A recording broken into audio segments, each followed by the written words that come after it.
Welcome to Xander Budnick's boldest vacation yet. 5 days on a deserted island with no Wi-Fi, no electricity, and definitely no room service.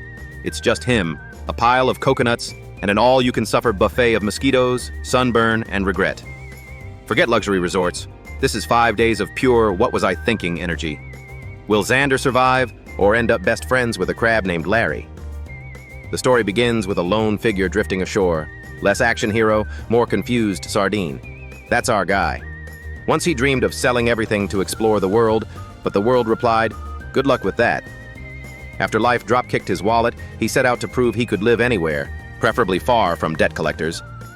Armed with determination and a suspicious orange box, probably half his savings, Xander storms into the jungle like a budget film protagonist.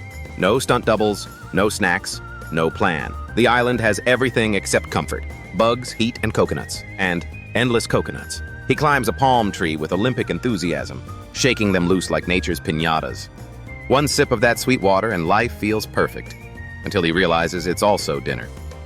He shows off his survival kit: iconic rubber sandals, a wrinkled outfit that screams lost tourist, knife, rope, flashlight, slingshot, triple-pronged spear, 10 shiny hooks, and, the holy grail, instant coffee.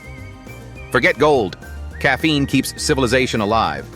He even brought a piece of fabric that doubles as a blanket or surrender flag. Then, he chops open another coconut. Bitter as an X, but still drinkable. Survival doesn't come with Yelp reviews. Hydrated and overconfident, he builds a long stick contraption that looks like a failed science fair project to knock down more coconuts. Some refuse to budge, forcing him back up the tree, sweating like a man reading his credit card bill. Still, he hauls down a small mountain of coconuts and feels like a pirate hoarding treasure.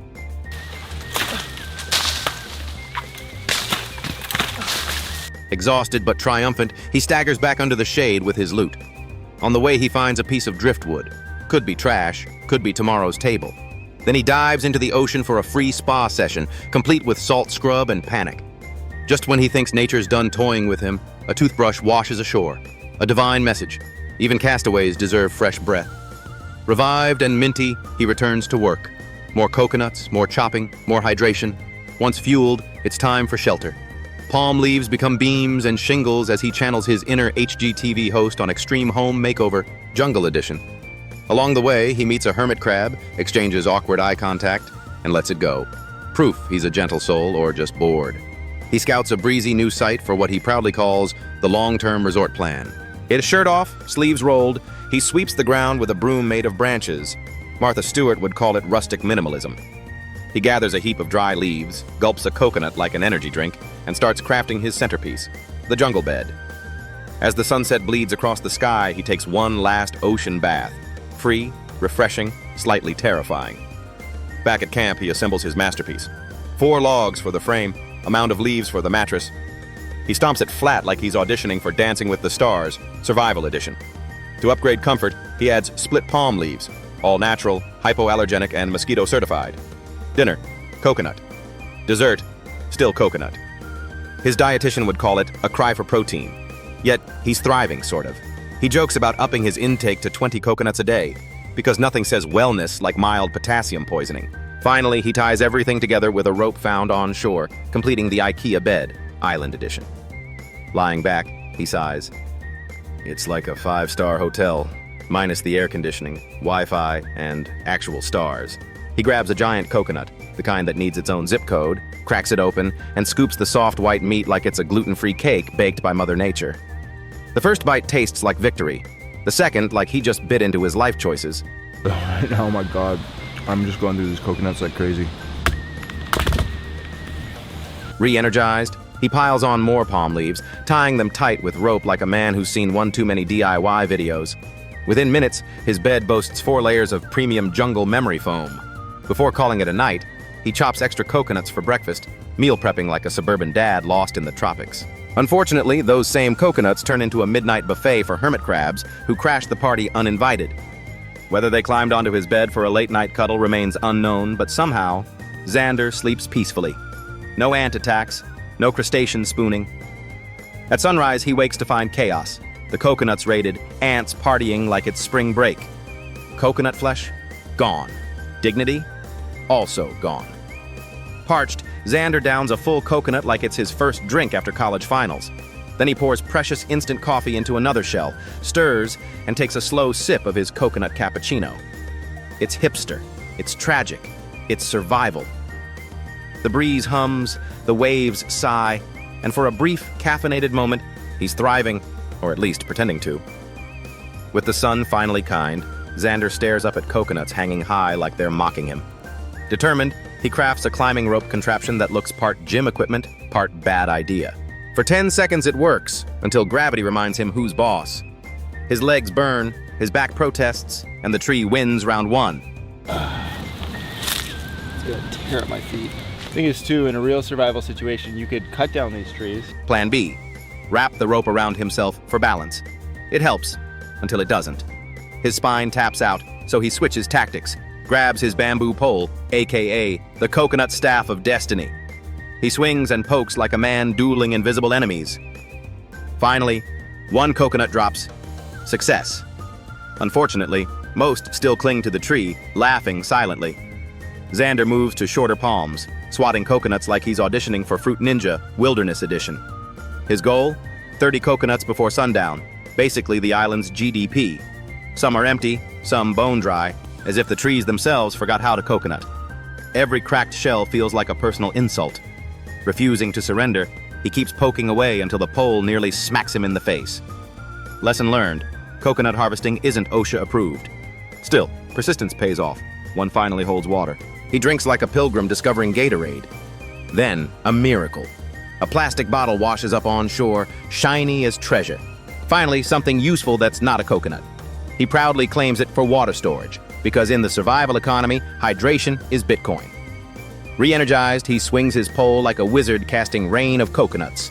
The plan works. 5 fresh ones drop instantly. They look like a lot of coconuts and therefore a lot of water, but in all honesty, a lot of these don't have very much water in them. Yesterday I drank about 16 to 18 coconuts, which is 3 times as much as I expected to have to drink on any given day, and yesterday was only a half day. Xander bundles his haul in cloth, slings it over his shoulder, and trudges home looking like a traveling coconut salesman. The load's heavier than his student debt, but pride keeps him upright. Among the bunch is one monster coconut, twice the size, probably plotting world domination.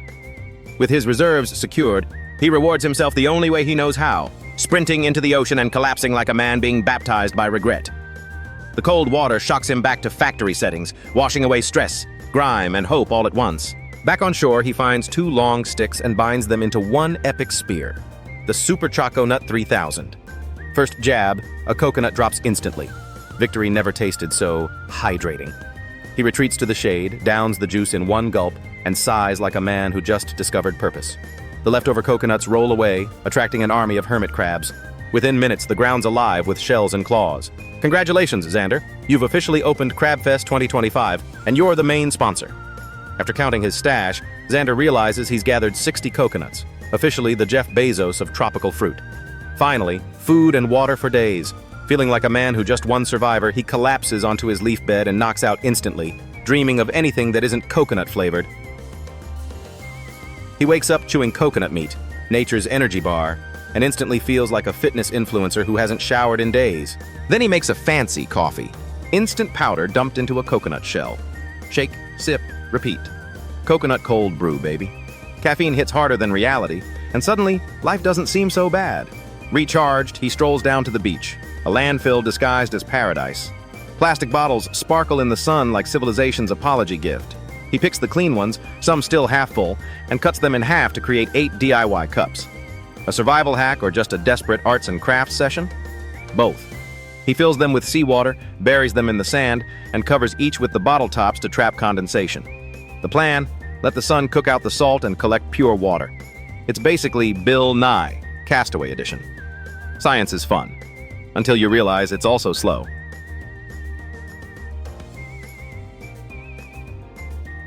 To kill time, Xander grabs another bottle and heads for the rocks, hunting for sea snails. Sticky little creatures clinging tighter than Wi-Fi in Starbucks. With a knife, he pries them off one by one, sweating like a man trying to cancel his gym membership. Soon, he's got a bottle full of shellfish and pride slightly restored. The heat's relentless, so he dives into the water for a quick swim. 2 minutes later, he's back at camp, ready for round 2, fire. He drags back dry wood and starts carving like a man reenacting Castaway, but without Tom Hanks's budget. After several oops moments, he crafts a crude fire drill that looks more like a broken selfie stick than survival gear. Then comes the Bow Drill 3000 TM, a stick, some rope, and questionable optimism. He celebrates by chugging another coconut. Hydration is key when your only hobby is sweating. Spotting the coconut husk fibers, he gathers them up as tinder. This'll work, he thinks. Famous last words. He spins the drill like he's DJing a jungle rave. Smoke, but no fire. Just disappointment and sore arms. He doubles down, spinning like his life depends on it.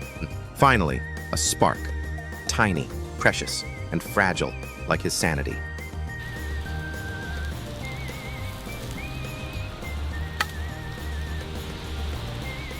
He blows gently, coaxing it to life. The flame grows, and he cheers like he just discovered Wi-Fi. Add a little husk, a little wood, and suddenly he's got a bonfire bright enough to alert satellites. Somewhere, Smokey Bear sheds a tear.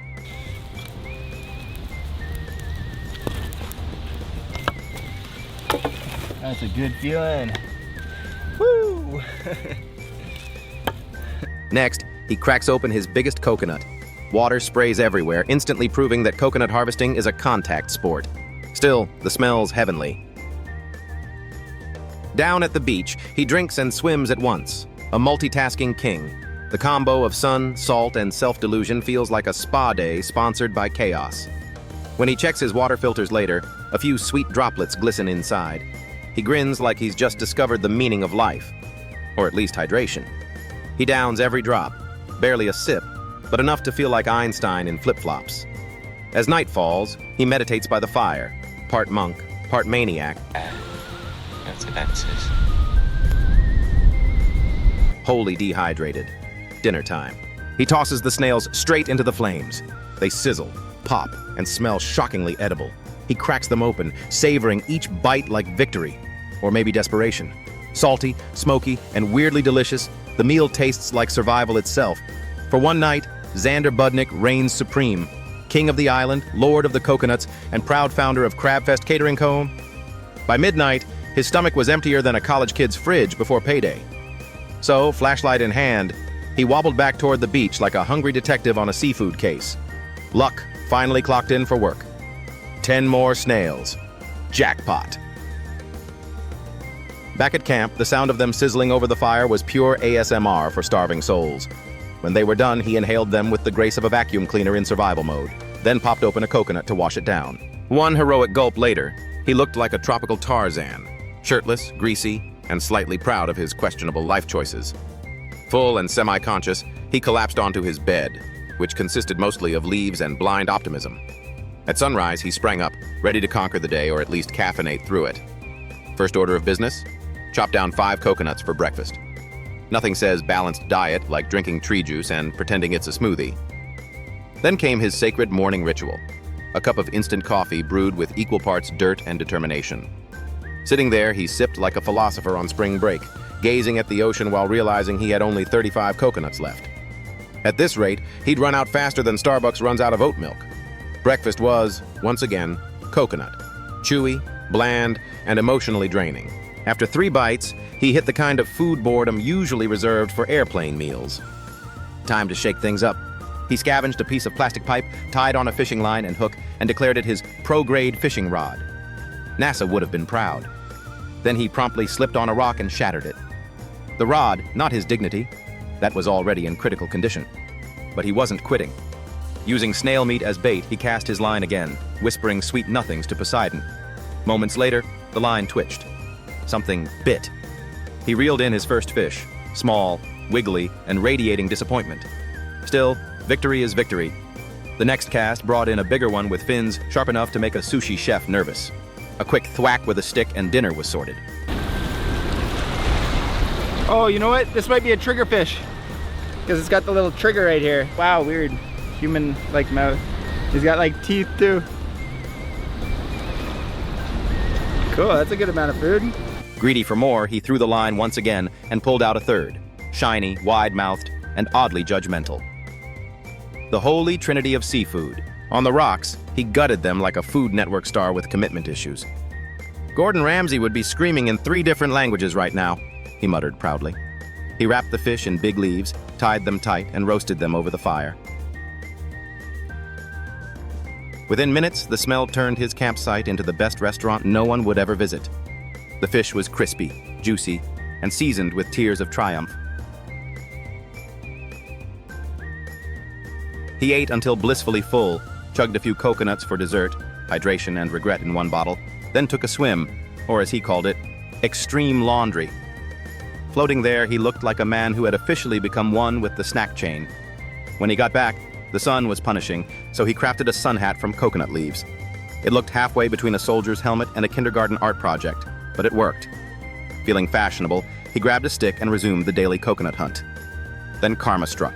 A mystery insect nailed him right in the neck. He cursed creatively but soldiered on, even after slicing his foot open like a true DIY enthusiast. Eventually, he surrendered and picked up 5 fallen coconuts instead. Back at camp, he cracked one open and downed it like a tropical energy drink. "Tastes like pain and success," he whispered. As the afternoon sun tried to barbecue him alive, he jumped into the ocean again, calling it budget air conditioning. Back ashore, he layered fresh leaves onto his bed, leveling up to eco-friendly luxury. That's when he realized he still didn't have an actual shelter. Cue dramatic music, Operation Home Makeover, Island Edition. Using 2 coconut trees as anchors, he built a frame out of branches, bark, and sheer stubbornness. Each knot tied tighter than his jeans after too many coconuts. Hungry mid-build, he chewed coconut meat, the snack that mocked him from within. By sunset, the frame was up, the roof half done, and his body half broken. He split palm leaves and thatched them fast, working like a caffeinated caveman. Sweat poured, mosquitoes feasted, but finally, shelter. Slightly crooked, full of holes, but functional. He stepped back, admiring his masterpiece. Rain might leak through, but sunshine wouldn't dare. Exhausted yet proud, he sat down under the glowing sky. A single baby-sized coconut, the kind that barely fills half a cup, was his 5-star entree. It didn't exactly scream feast, but it did whisper, "Don't die yet." Afterward, tired of sleeping on a bed made of leaves and regret, he dragged a cloth to the beach, spread it on the sand, and called it his VIP suite. The ocean breeze hit him like nature's air conditioner, and for a moment, he felt like a beach club influencer, minus the cocktails and Wi-Fi. Returning to camp, he found a stranger had moved in. A crab, snoring proudly right on his bed. One wrong move and that thing could have turned bedtime into an ER visit. After a short but intense standoff, the crab scuttled off, leaving him victorious, yet emotionally drained. Exhausted, he collapsed, but sleep had other plans. A nighttime army of biting insects attacked him like tiny ninjas, turning rest into a blood donation marathon. Much more sleep tonight than I did on the first 2 nights. Even with all these crabs running around. Probably would be more helpful to build some walls instead of a roof. I didn't really know. Morning came with the enthusiasm of a Monday alarm. Breakfast. Another coconut and a cup of survival coffee, which tasted like equal parts sand and hope. Fueled by caffeine and confusion, he wandered back to the beach to find breakfast 2.0. Actual protein. He gathered some snails, but feeling fancy, used them as bait instead of food. Miraculously, a fish bit. He whacked it with a stick like a man who'd just discovered medieval fishing. The prize, a sleek, white-bellied catch that looked too pretty to eat. Then another smaller fish joined the menu. But before the celebration could start, hunger roared again. So, back to the ocean he went, chasing one more miracle. Sadly, luck had checked out. He reeled in a sea leech, slimy, wiggly, and straight out of a horror film. Even Bear Grylls would have said, hard pass. Undeterred, he cleaned and prepped the fish with the precision of a chef on a reality show where the prize was not starving. On the slippery rocks, though, he slipped hard enough to audition for America's Funniest Home Videos. Arms flailed, dignity shattered, legs scratched. Still alive, but only just. Back at camp, he wrapped the fish in palm leaves like Christmas presents for lonely castaways, tied them tight, and dropped them into the fire. Minutes later, the smell was divine. A Michelin star meal courtesy of pure desperation. The first bite. Heaven. No salt, no seasoning, yet perfectly sweet and tender. He chugged another coconut like a champion and basked in post-meal glory, thinking, this must be what CEOs feel after closing a deal, minus the air conditioning and stock options. Full again, he gathered more snails for later. then stretched out on his upgraded leaf bed under the new roof, his personal resort of resilience. But reality hit. His coconut stash was running low. Armed with his trusty pole, he went coconut hunting, poking at trees like a budget version of Tarzan. A few swings later, 2 big ones dropped. Back at camp, he cracked one open and drank deeply, cold enough to make his soul sigh. While exploring nearby, he found some wild fruit. Tempting, but with survival instinct finally kicking in, he skipped them. No sense eating something that might turn him into a ghost story. The leaves, however, gave him an idea. Turns out, nature provides toilet paper too. Biodegradable, mint fresh, and free. In true wilderness influencer fashion, he even invented a jungle spa method. Dig a hole, do your business, wipe with leaves, and if supplies run out, just wade into the ocean for a deep cleanse. 10 out of 10 on exfoliation, 0 out of 10 on dignity. Still, he was proud. He'd just reinvented plumbing.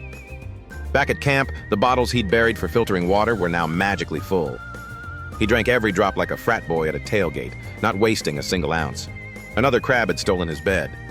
With Saint Lavelle patience, he scooped it up with a piece of bark and released it into the ocean like a gentle breakup. It's not you, it's me. Evening fell. He sat by the shore, watching the crimson sunset, looking like a poet in a shampoo commercial. Beautiful. All the wildlife, full of life. Yep, I'll miss this. Back at camp, surprise, yet another crab had checked in. Laughing, he roasted a few snails, ate under the stars, and admitted life wasn't so bad. Gourmet seafood, ocean view, and a thriving crab community. What more could a man want? As the night deepened, crabs invaded again, crawling around like uninvited Airbnb guests. Insects joined the party, and sleep became a fantasy. When dawn finally broke, he grabbed 2 coconuts, drank them like energy drinks, and stared at the sea in silence. He realized happiness wasn't found in the city, but right here. No money, no Wi-Fi, no stress, just wind, waves, and crabs who refused to pay rent. With that thought, he packed up to head home, already planning his next wild adventure, where he and his crustacean comrades could meet again in another corner of paradise. If you love raw adventures, wild humor, and the taste of survival, hit like, subscribe to Catch and Cook Survival, and share your thoughts below. Your next favorite escape starts here.